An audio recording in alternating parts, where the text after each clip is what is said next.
What's up, EO Dallas? Welcome to Connecting the Journey. Really excited about our guest today, longtime EO member. Really excited to get into some EO stories, but just want to remind you what this show is about, right? As entrepreneurs, we're always driving forward. We're always looking for the next best thing. We're always looking for the sale. We're also always looking for what's coming next. And very seldom do we slow our brains down, and really look back and see where we came from, because that's really where gratitude lies, is looking back and see where you came from so we can move forward with a heart full of gratitude. And it's all those, if you really think about it as your entrepreneur journey, it's not the big things that made a big impact.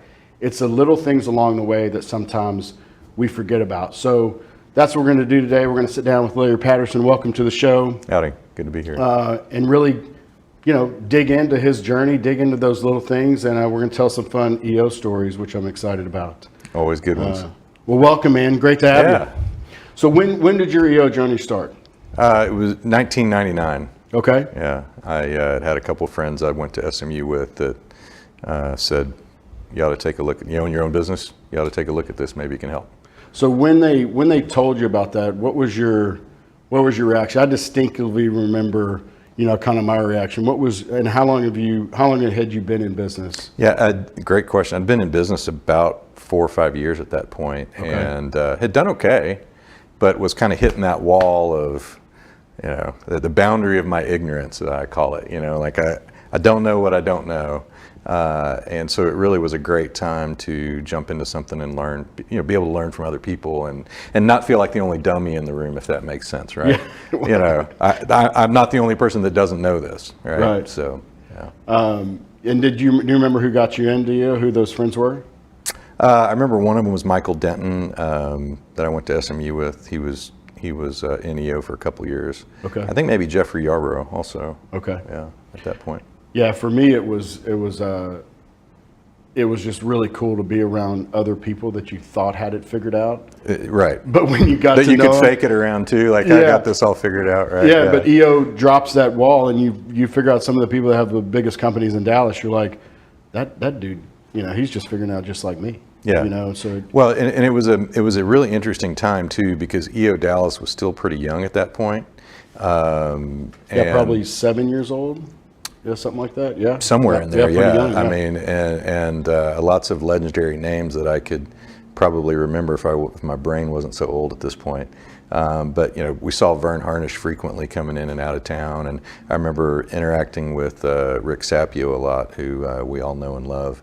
But it was smaller at that point. It was a small group, and it was kind of that pre-.com burst, right? Everybody was talking about their business being worth multiples of future revenue.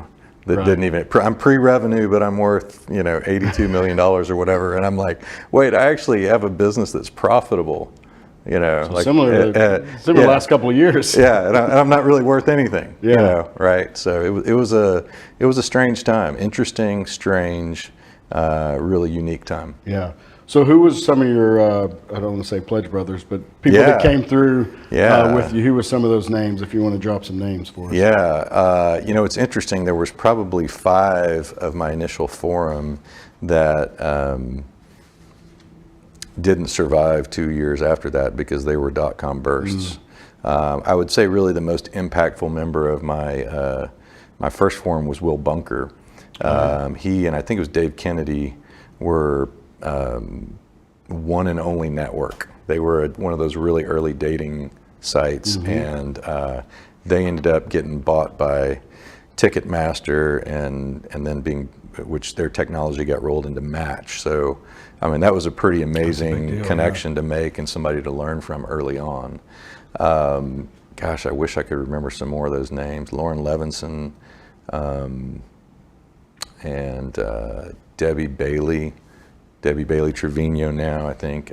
So, it was great. And it was cool too. Like, we had some women in our forum, we had some guys, we had some technology, we had some meat and potatoes business. It was a really interesting, diverse mix in that group. So. What were some of the early lessons that you learned in EO? I mean, you say you're 5 years into your business. Yeah. You get introduced to EO. Like, what were some of those lessons that you learned during your time in EO? Yeah, that's great.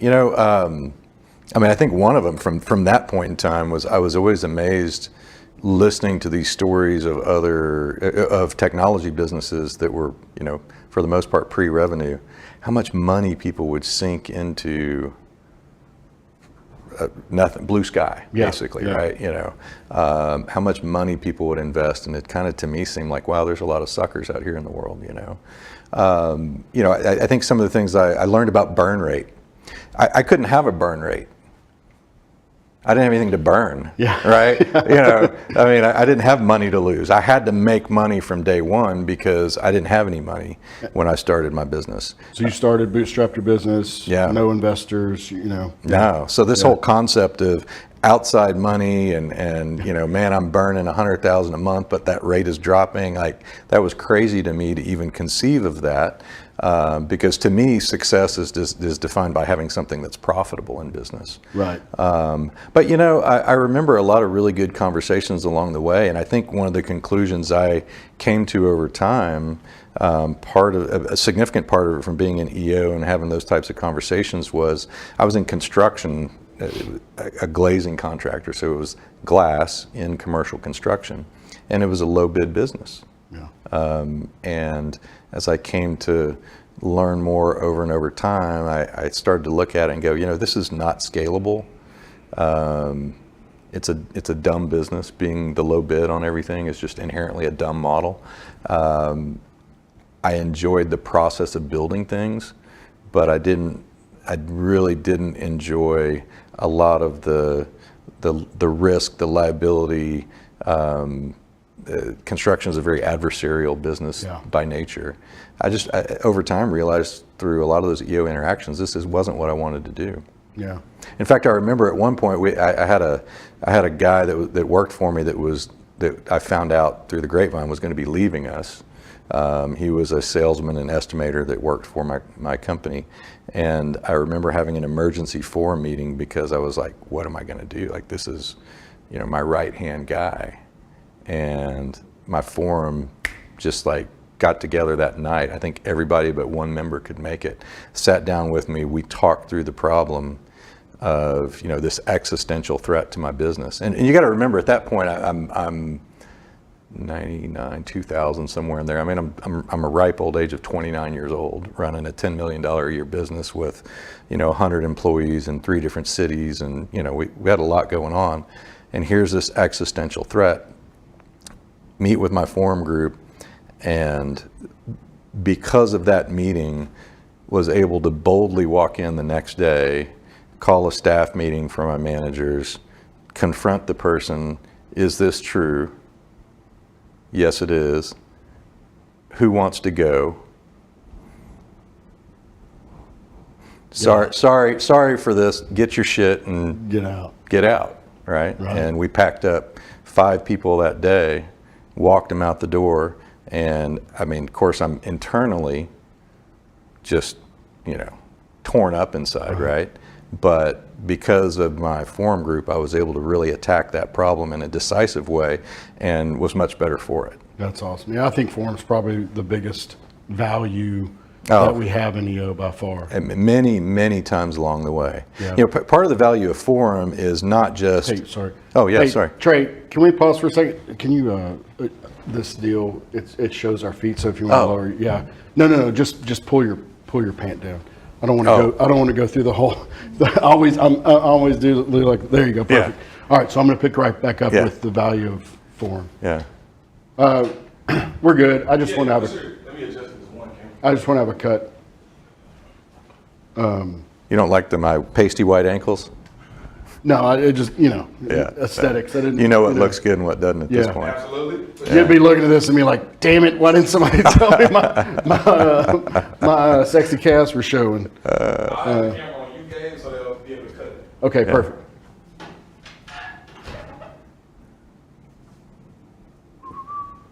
Yeah, we'll jump into some forum stuff and then we'll rock and roll. Ready? Yeah, I think one of the biggest values of EO is forum. I know it's been a big impact on me. How'd you feel about that? That's one example of how your forum jumped in. Well, the thing about forum is there are those moments that I've had for me that were like, this is my issue I'm bringing to the table. right? And getting really good clarity from the group. And you know, one thing I'd like to say, just to caution forums on, when we get loose with Gestalt, we always lose. Yeah. I have been a part of really kind of four different forums over the course of time, you know, 3 that just kind of didn't really work out. But when we get loose with Gestalt, the process breaks down, and there's even some tenured forums. Oh, you know, we do it this way. You know what? When we stick to experience share, it's really, it's not, because it's not just about the value that I'm giving to the presenter. It's the value that I'm giving to myself, because I'm having to think about his situation from my perspective, right?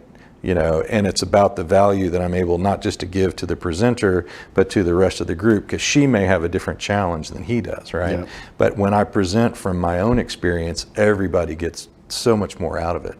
But I think one of the other things about forum that's really important is, you know, I have this 20-year database, right, of all these little issues that people have talked about over the course of time. We're all in different businesses, but we all have fundamentally the same issues, right? Exactly. Yeah. And so I have one of those crazy brains that it's like it's all in the hard drive there, but I couldn't sit down and spit it all out for you right now. But when I'm in a moment, my brain goes, oh, I remember Sam Lamb talking about this, right, years ago. Or I remember Alan Putter, right, having a problem with this, right? I remember Adam Chernow dealing with that issue, right? And it's in the back of my head right here, you know? I agree.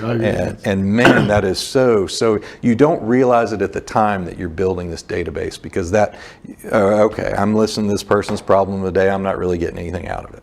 Well, you may not be getting anything out of it in the moment, but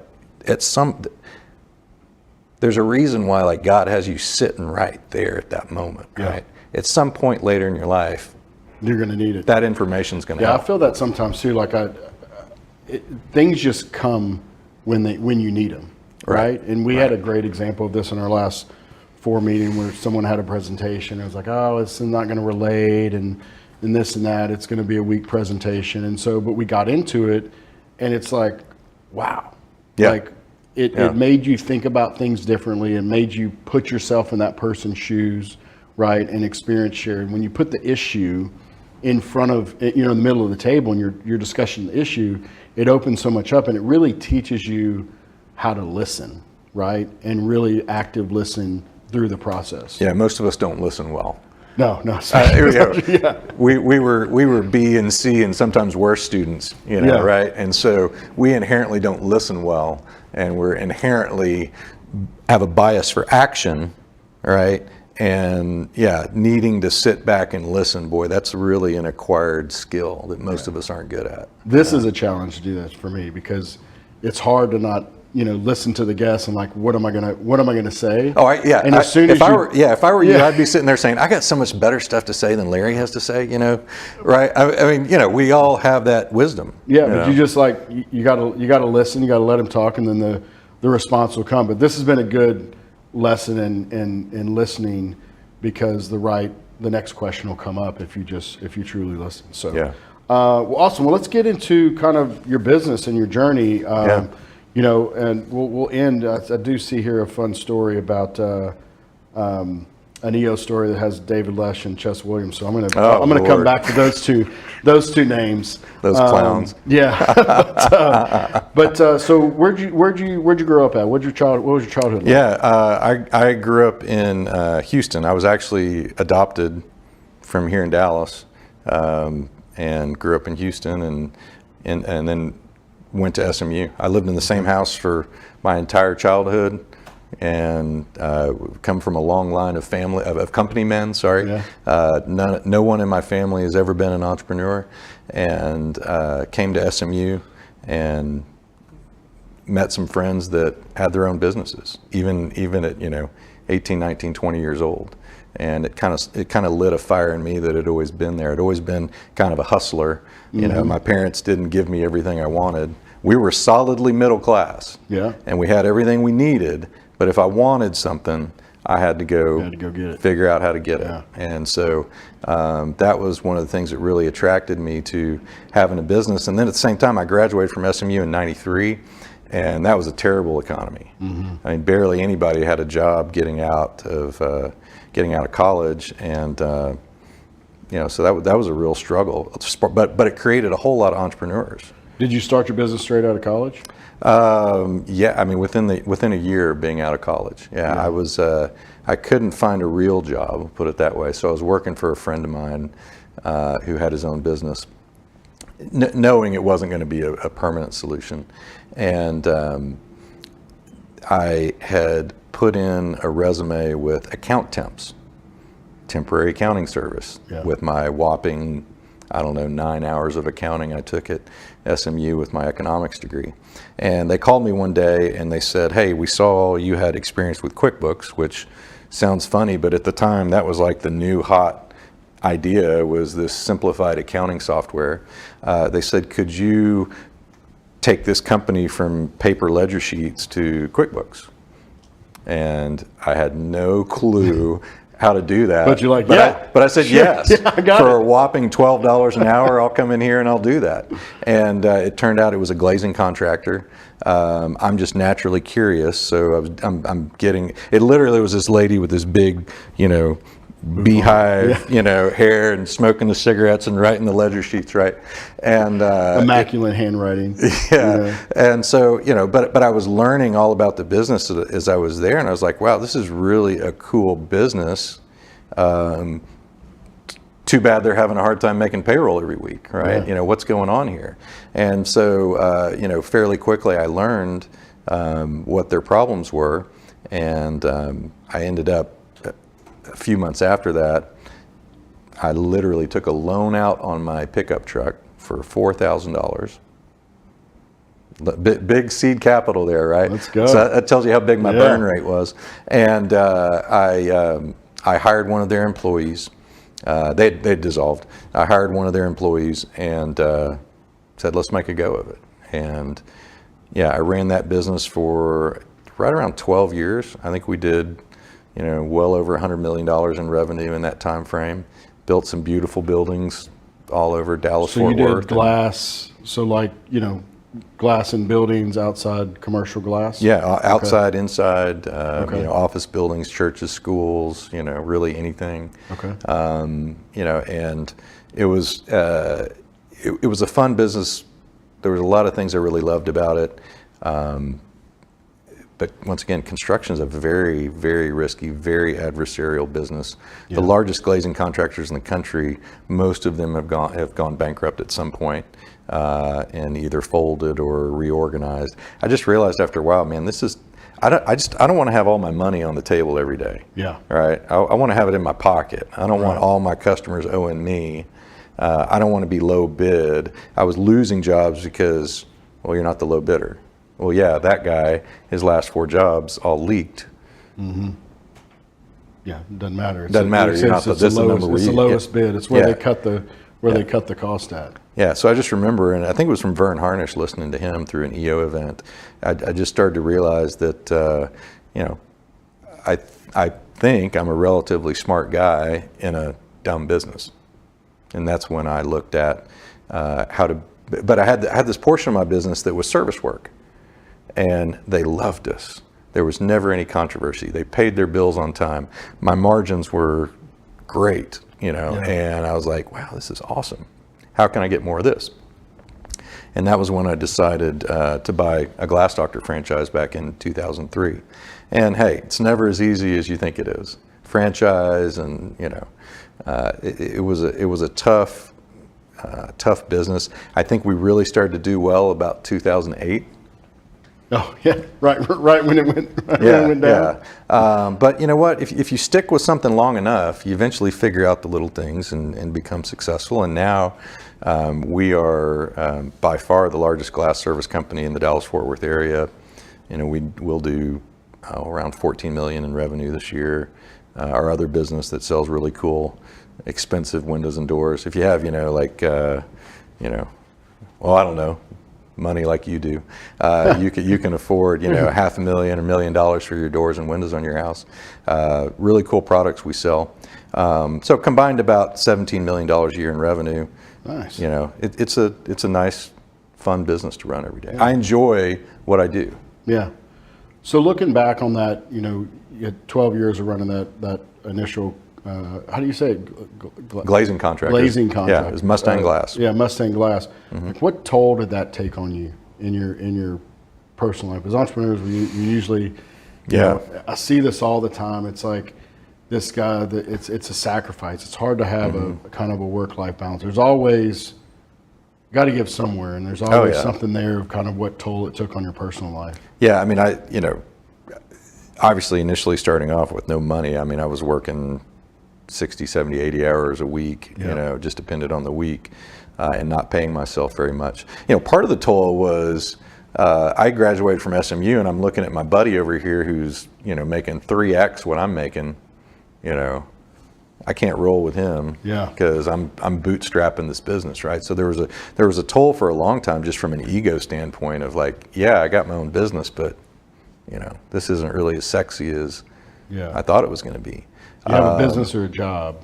Yeah. For a long time, you probably had a job, and that's that tough part where you see people that are running a business and they're outside their business and they're working on their business, not in their business, but it takes time to get to that space, and that's a tough part. That's a tough deal for the ego. Yeah. But I mean, it definitely took a physical toll, and it's not something I just talk to everybody about, but this is EO, right? So I had gotten married, and it was probably in that 99, 2000 time frame. I mean, I'm working a lot. And I started to realize, like, wow, my wife's getting drunk and passing out all the time, Was she home with the kids? Was she working? Didn't have a kid yet. Yeah. Sometimes it was at home, sometimes it was at a party. I was like, what is going on, And but over here, like, I have this business and I can't take my eye off the ball, right? So I have this person I'm married to that I love that, like, literally the wheels are coming off. What do I need to do to, I mean, we're problem solvers inherently, right? Give me a problem, I'm gonna figure out how to solve it. I can't figure out how to solve this problem. How much big a check do I need to write? What's the number? Right. Tell me what's the number is so I can solve this problem, right? And, I mean, I'm not responsible for what was going on for her, but it definitely created a situation where I couldn't take the time I needed off to focus the way I would have wanted to today on this problem. And that was a really difficult time. But I tell you what, man, I mean, I can look back on my forum members, like I can in my mind right now see the forum meetings and remember, what people said to me that got me through that time. I don't think I could have survived both business and personally without my forum group. Yeah, that's it's hard to put a value on forum when you've got a really good group, right? I mean, you've got all these times in your life that they help you, and it's the 5% of things that you don't share with anybody, good and bad, right? And so to be able to really be honest and transparent and vulnerable with what's going on with your wife, you can't do that with many people. Yeah, you surely can't do it with people at work. No, and then also knowing that, like, I had friends that weren't in forum, that were very dear friends and really wanted to help, but they didn't understand the concept of Gestalt. I had people that were, telling me what to do, and you should do this and you should do that, and it's like, have you ever lived with an active alcoholic? Yeah. Probably not. Right. But I had people in my forum group that literally had been through similar situations with a parent or a sibling, and I was like, wow, I mean, what amazing input I got. Yeah. And that really helped. Yeah. Gave me hope. Yeah. So you have, did y'all have a kid together? We did. Yeah. We had a son, and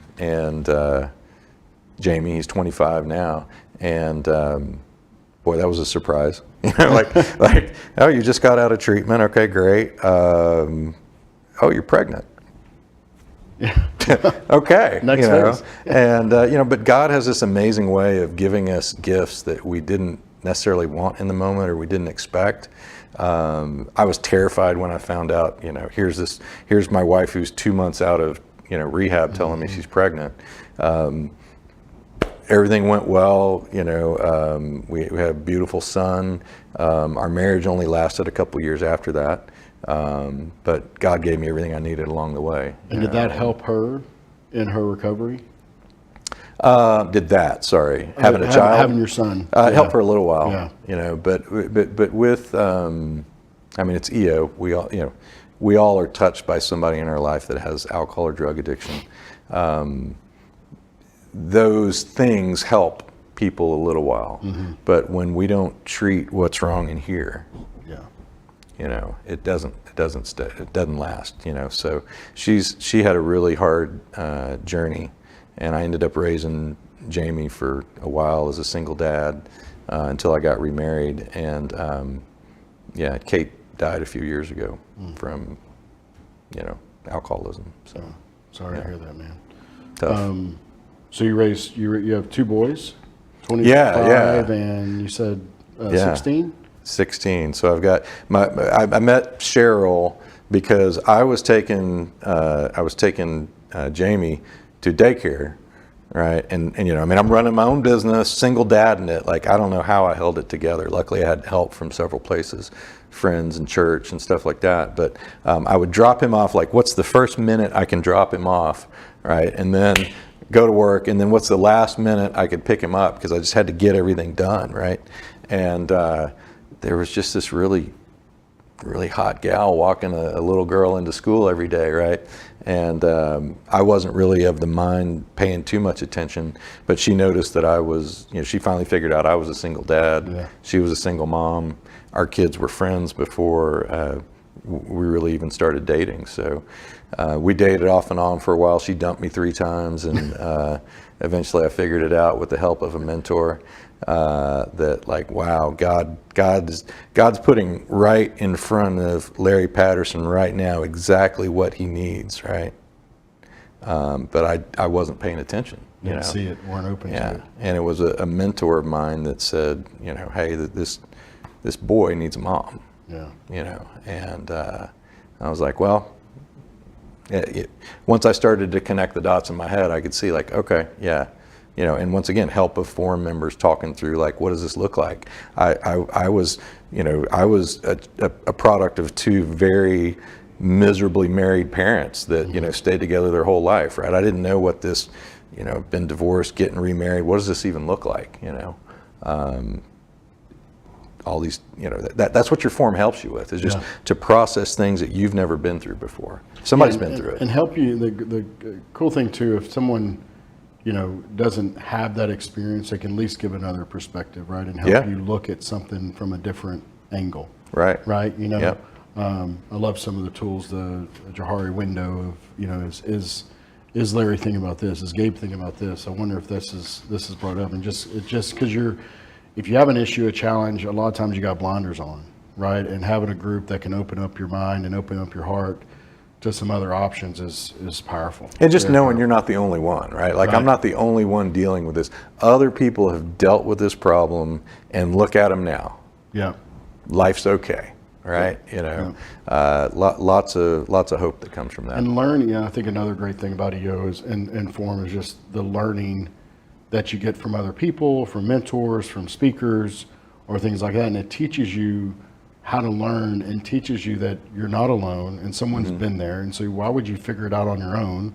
And it's such an open and transparent group that you can say, listen, you can go directly to that person. Like, man, I'm going through what you're going through right now. How can you help? Like, how can I get a jump start on this and not fail the way others have, right? And you can how can I learn from other people's mistakes, other people's successes? And you mentioned something. EO's had a lot of active mentorship programs in the past. Learning to have a mentor is huge, right? Learning to go to somebody and just say, hey, can I buy you lunch? I'd just like to Right. learn little bit more about you, ask a few questions, whatever. And man, if you go out there and just ask, find somebody. I was told, find somebody who's 10 years older than you that has what you want in your life. Yep. Yep. Right, and go ask them how they got it. Yes. And some of the richest relationships of my life have come from that. And now even seeing those relationships invert over the years, where like they're getting just as much from that interaction as I am. It's really powerful stuff. Yeah, and I think it's a good. I talk to my son about this a lot. It's like it's a good filter. Like if you can have the confidence to go and ask someone for help, and they say no, perfect. Yeah. Move right. on. Yeah.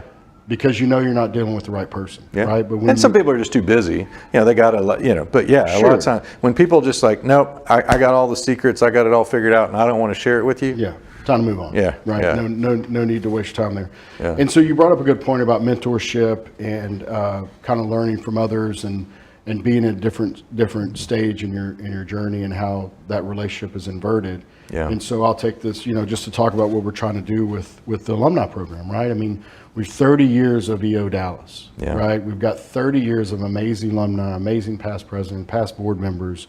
And what we're really trying to do is really tap into that, right? Yeah. Because we want to bring them back into the community. Because I think over your life as an entrepreneur, EO served a purpose in a certain time frame. It's not a lifelong thing. You kind of age out of it. You kind of your journey goes in other directions. But I think my feeling is that when you get in that kind of mid to later stage in your journey, you reflect and you want to give back. Oh, absolutely. Right? You want to be able to have that relationship inverted. And I think we've got a powerful opportunity to bring some of the alumni back into the community. We're not looking for people to join. We're not looking for money. We're not looking for any of that. We just want to get them back in the community so they can give back to the community and they can have that fulfillment of doing that, right? Oh, yeah. And that connection. I talk about it all the time, just being around my people, right? There's something about being around EO people locally, regionally, globally. You just say EO, like, oh, I was in EO. Yeah. Oh, there's this instant connection. Yeah, because EO, realistically, what it is it's like AA for entrepreneurs.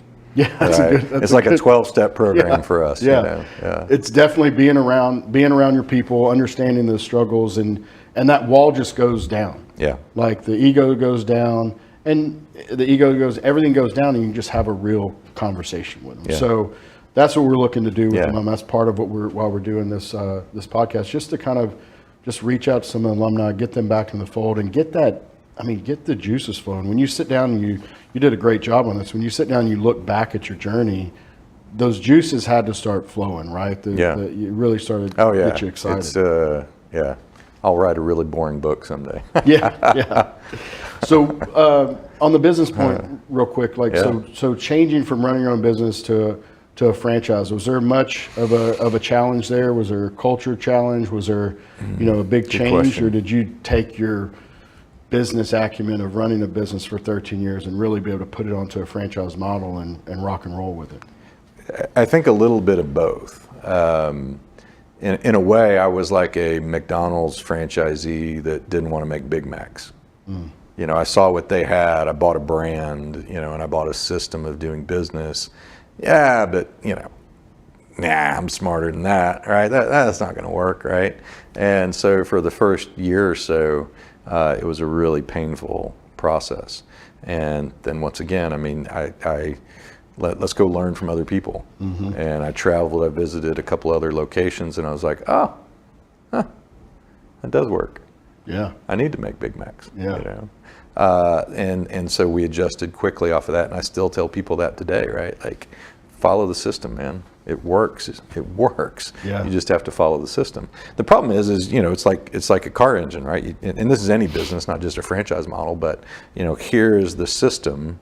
It's like an engine. If you take one of the spark plugs out, it'll still run. It's just going to run really rough. Yeah. So you got to make sure you're following all parts of the system. So franchising is in no way this panacea for solving all business problems.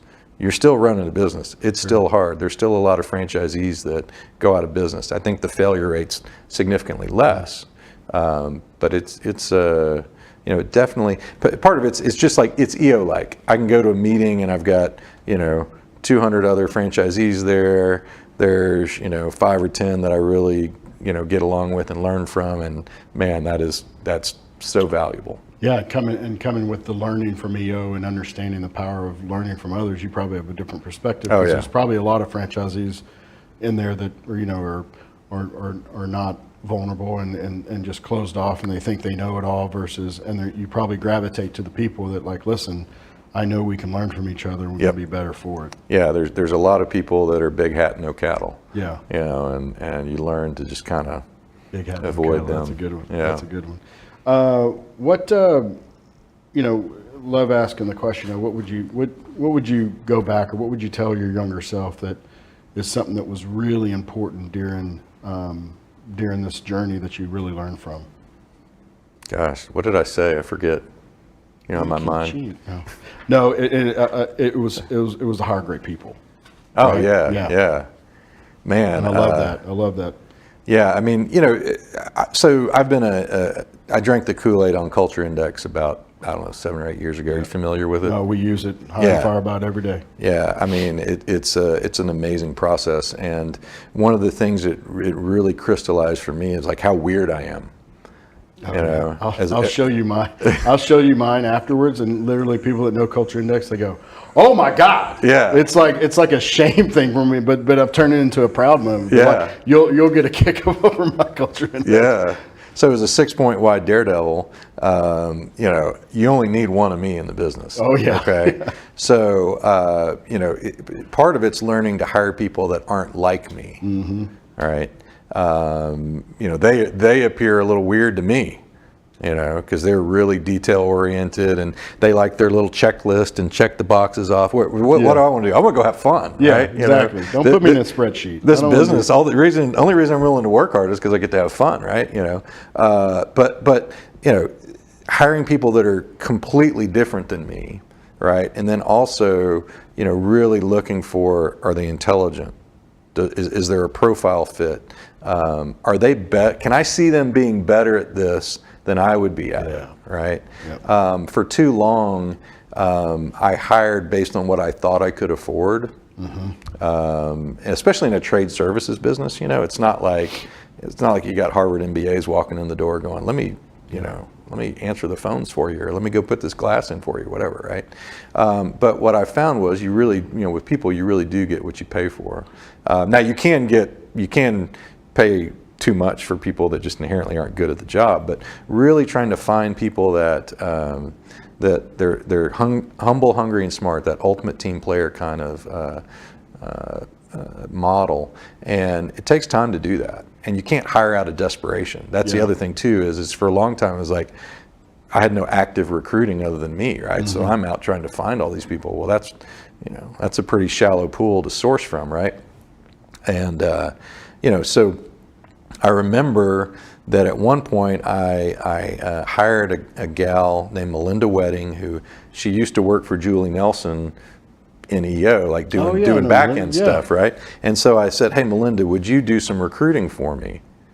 10 hours a week.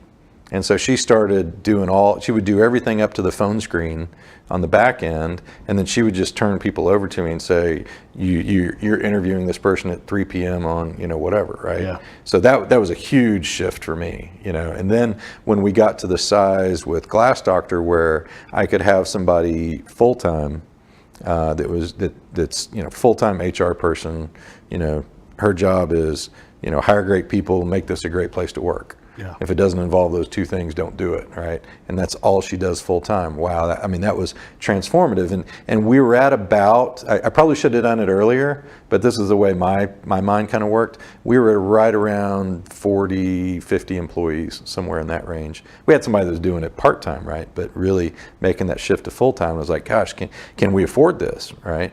And I said, well, you know, if this person makes about the median of all of our employees, then I'm looking at adding 2% to my payroll expense. When you put things in perspective like that with people, right, it makes a world of difference. And I think I have some people that I mentor, and I'm just like, man, hire for what you want to, where you want to be, not where you are right now. Right. Overpay today and find somebody. For me, it's someone that gets it right, that has been there, right, and has seen it, and they've done it, and you're learning from that person every day. And that's another ego thing with entrepreneurs. Like, you know, you realize there's only one of you, and you're super unique.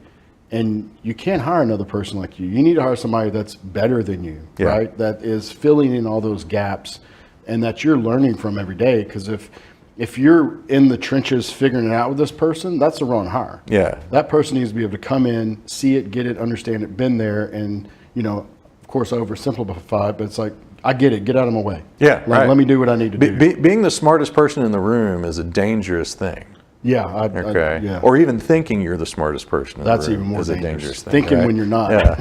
But I remember I was on a forum retreat with when Kevin Miller was in forum with us, and I remember he said, you know, hire somebody who has a vision for what you want to do, right? And they're going to go do it. Yep. But if I'm always hiring somebody and I have to give them the vision for their position, they're not really as bought in. They're not. You know, but when I can find somebody that, you know, they really, and oftentimes these are people that have worked in our business. I had a kid who literally, my right-hand man, Chase Pearson, his dad dropped him off, a distant cousin of mine, dropped him off at my office and said, Chase just got out of rehab, can you give this guy a job? All right. Okay. He literally went to work as a grunt in the field for us. Okay. And he progressed into being a inside sales, and then he progressed into being the sales manager. And then one day he came to me and he said, hey, you know, we really aren't doing a very good job taking care of our commercial customers. These people just call us. Like, we're not even trying to get commercial customers. People just call us, and we're doing a really bad job taking care of them. I think we need to have a whole separate division that just does nothing but focus on commercial customers. I said, that's a good idea. Why don't you go do that? And, you know, now I think this year that'll probably be around $7 million of our revenue and the most profitable part of our business. But he had a vision, you know, for what he wanted to do. All I had to do was just enable it. Yeah, right. And fund it, guide it, you know, teach him where the boundaries are, you know, and he's like a 9-point wide trailblazer. So, I mean, nice. Got to whack him upside the head every once in a while. And, you know, but he does an amazing job for us, but he's way better at his position than I could ever be. Yeah. And that's pretty cool. And I think as entrepreneurs too, well, you know, sometimes I'll just say for me, like, we think so much differently than other people, right? And, you know, everybody's unique, and we don't give ourselves enough credit for being super unique. Yeah. Right. And the things that we hate to do, or other somebody else loves to do it. Like for me, I'm like, I do this all the time. Like, why would somebody go do this? Why wouldn't they just go start it up on their own? Yeah. Well, they're not risk tolerant. They don't want to mess with it. They want to have something that they can focus on and see success with. And so you're right. Like, give them the opportunity, enable them, mentor them, and like let them roll. Yeah. Right. Because that's their happy place. And it's just the uniqueness, right? I don't think sometimes I don't give myself or entrepreneurs don't give themselves enough credit for being as unique as we are. And like I said, there can only be one of us in the business. And if there's only one, you got to own your unique ability and stay in it and drive it and show it for other people. Which my unique ability is literally doing as little as possible at this point, right? Everybody will say it. As soon as Larry gets involved, it's just a mess, right? So what do I handle now? You know, like contract review, legal issues, you know, real high up, you know, high level customer issues. But most of it's just mentoring. You know, most of it's just being available for, you know, my key team members and helping them with a personal issue, you know, helping them, you know, decide on how to solve a problem. And now most of the time it's also me learning to think and saying, hey, Gabe, well, okay, that's an interesting problem. What do you think you should do? Yeah. Just being a sounding They've got the answer inside, right? Mm-hmm. And if they go, well, I don't know. I said, well, you know, come up with 3 solutions, and when you have them, call me back. Yeah. Right. Making people think, right, and then helping them, you know, guiding their thought process, right. People have the answers inside of them. They're just often afraid to make the wrong decision. And it's a unique spot to be in, because I'll, again, speak for me, like I say I spend a lot of time on my unique ability, but I don't see an ROI on it. sure. And so, and I think people in our spot, we don't see that, because you're working and living, kind of blend together. Like you probably enjoy mentoring. And so Yeah. those little words you say, those little conversations you have a major impact on Big time. somebody, but you don't always get to see that. No, it's like raising kids. You don't see what they're going to become, when you're cleaning up the poopy diaper or when you're helping them ride their, but you see these little baby steps, right? And those are very fulfilling. But, end of this game is, I hope that I've provided well for my family. And I hope that I've made a major impact on people's lives. Wow, that sucks. Didn't know I had an alarm on. Hey, wonderful editing process. Yeah, right. I thought I turned everything off on that.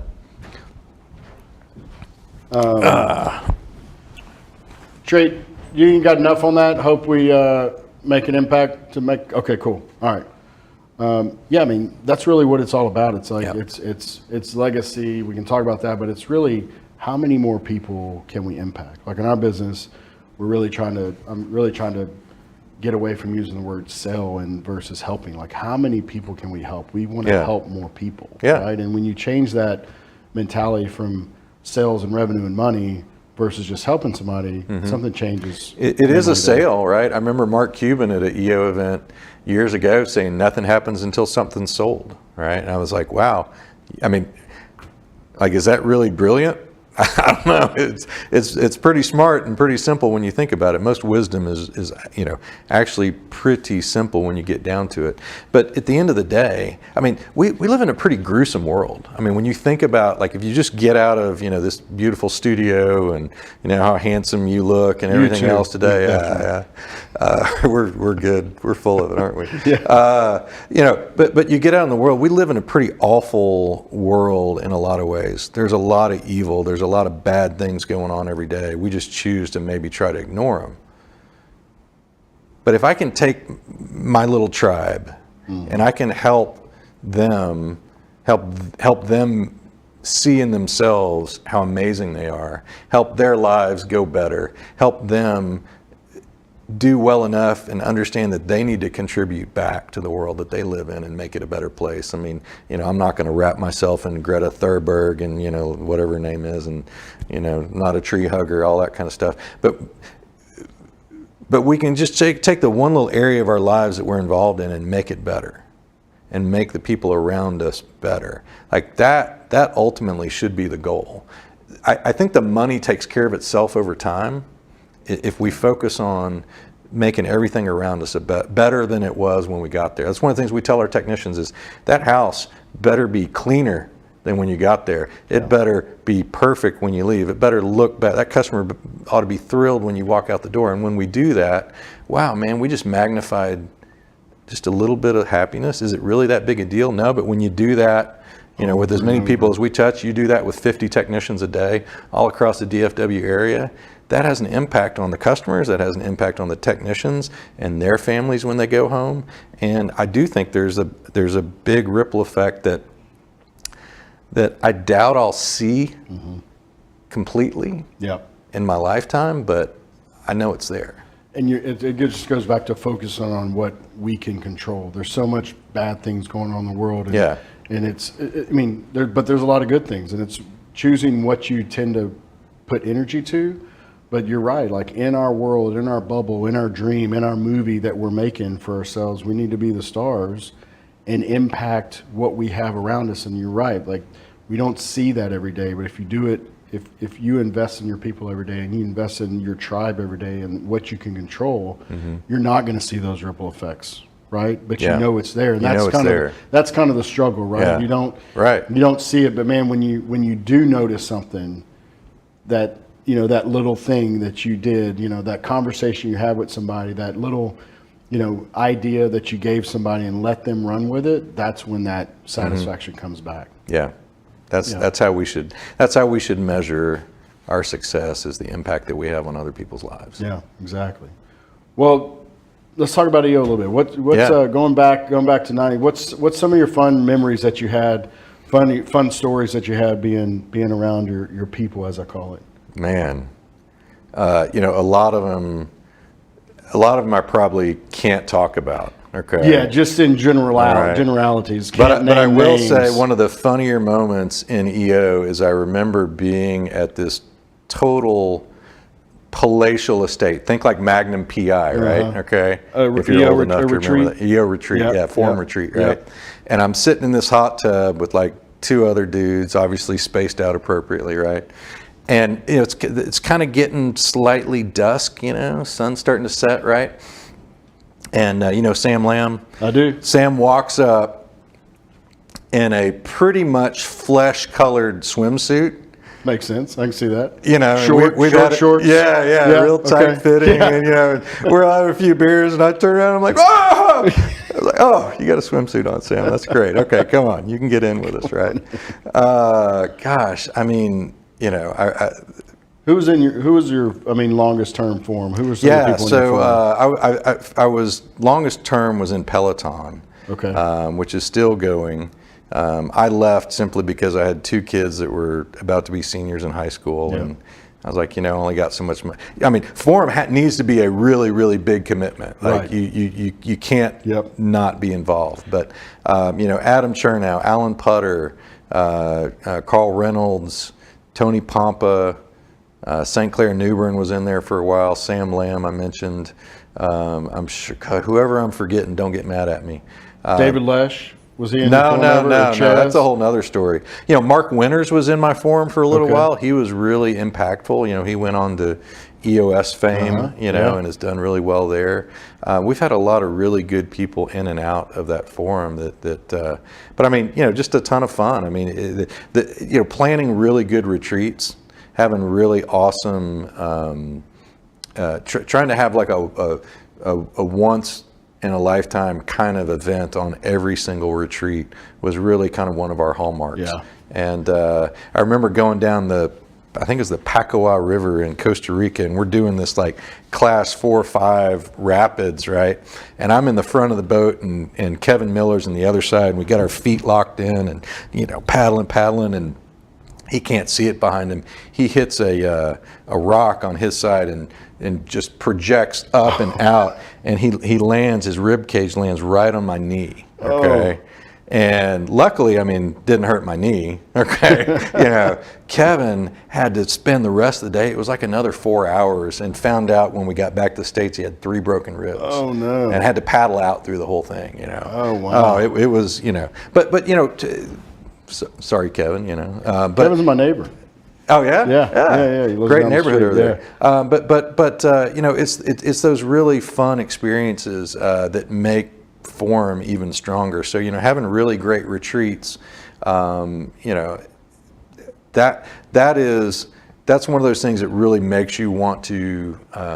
Number one, you'd want to go to every retreat. Yeah. You know, it really makes you stay involved, and it really makes it really increases the power of that forum group when you have that much shared experience together. Yeah, it just re-energizes you for the year. Oh, yeah. Like to be able to get away from everything and just focus on your you know, whatever you want to call them, your core board of directors or whatever, and really get deep with those guys. It's really good. I've been lucky enough to be in a forum for 12, 13 years, and it's great. And I really look at these guys as like, these are our people, man. I mean, you talk about the whole thing of, you know, you are the sum of who you surround yourself with, and that forum's a special part of it, Yeah. for sure.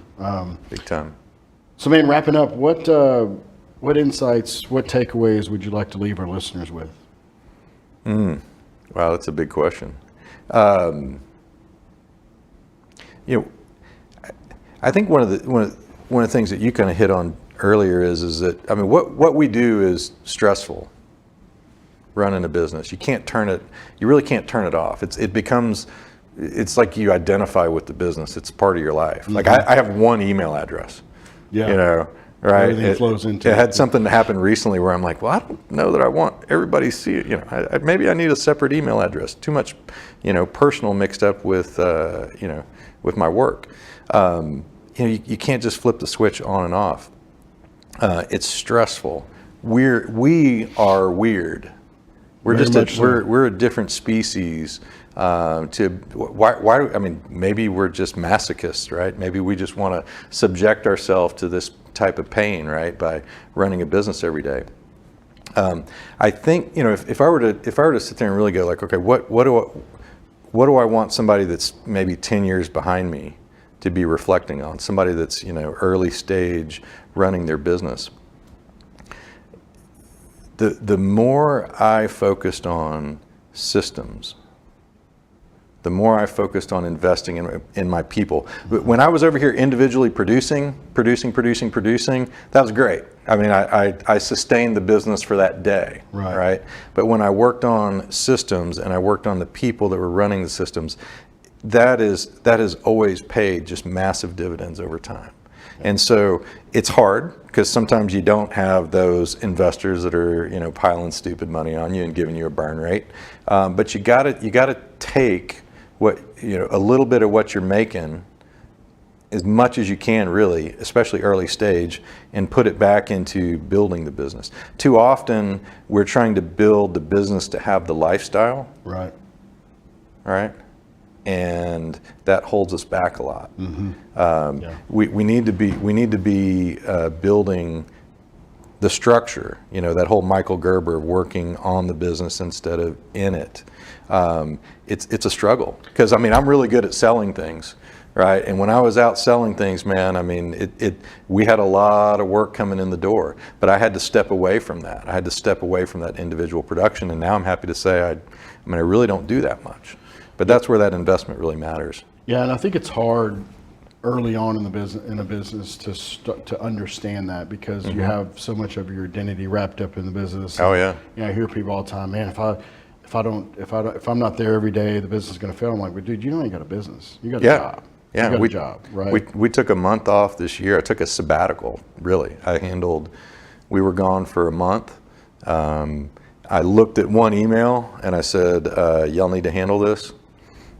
And for a month didn't do anything. And wow, I mean, that was awesome for Cheryl and I, but how amazing it was for the business that, like, hey, we got it, we can handle this. And probably in a better place. Oh, much better place. You know, I think another really impactful thing, and a lot of people don't talk about this, is I've always called it the two-pocket theory. You ever heard the two-pocket theory? No. Yeah, so I've heard of the Biggie and the Tupac theory, not the two-pocket theory. Yeah, they may have some of the same things, but you know, I was taught early on that I got two pockets, okay, and this is the business's money, and this is my money, right, and keep them separate. That's powerful. Right, pay myself a salary, have a bonus structure that's based on the business's performance, that's reasonable and sustainable. But just because I had a good month, right? Don't blow it out. Don't manage by cash flow, right? Like, here's my defined compensation program within my business, just like I was an employee, because in that role, I mean, I am an employee, right? But too often businesses fail because this gets violated, right? I'm taking too much of this money and treating it as if it were my own, and it's not. It's really a trust fund. It's my employees and my vendors and my business's trust fund, and I can't be mixing that money all the time. Yeah, you've got a job or a lifestyle business if you're mixing those, commingling those funds. Yeah, I agree. And it creates a lot of problems and a lot of business failures long term. Nice, man. Hey, great spending time with you. This has been awesome. I hope it's got you re-energized to maybe reach out to some of your old forum members and kind of rekindle those relationships. And man, this is my happy place. I love just chatting and talking to people. Yeah, and thanks for doing this. I mean, it takes a lot of time. Obviously, you've polished your skills and have become quite a great interviewer. But yeah, definitely, we have a very rich community of former EO members, and I look forward to there being almost like a directory at some point where we can just, I mean, I'd like to reconnect with some people. I don't even know where they are anymore, right? That's a great idea. We have all that data. Oh, yeah, right? yeah. We have all that. When I look back at all the alumni and like the names that pop up, I have a 5 to 10 year, time frame on it, but really getting that to some of the members that have been here a little bit longer and really just getting everybody back engaged. Yeah. That's actually a great idea of some type of alumni directory that people can interact with. That's a great idea. Yeah, and if anything has resonated with anybody that's watched this, please feel free to reach out to me. I'm happy to talk about any of my experiences personally or professionally to help other EO members. I love it, man. I know you haven't been in EO for a few years, but it doesn't matter. Like you're part of the family. Yep. This is in the DNA. This is part of who you are. It's part of what helped you grow to where you are today. And so we're excited to get these alumni guys back into the fold. Yeah, thanks for doing that. Awesome. Thanks, man. Guys, thanks for joining us on Connecting the Journey. Take a little bit of time today to reflect back on where you came from, those things that happened along the way, so you can move forward with gratitude. And I hope you have a wonderful rest of the week. Appreciate you.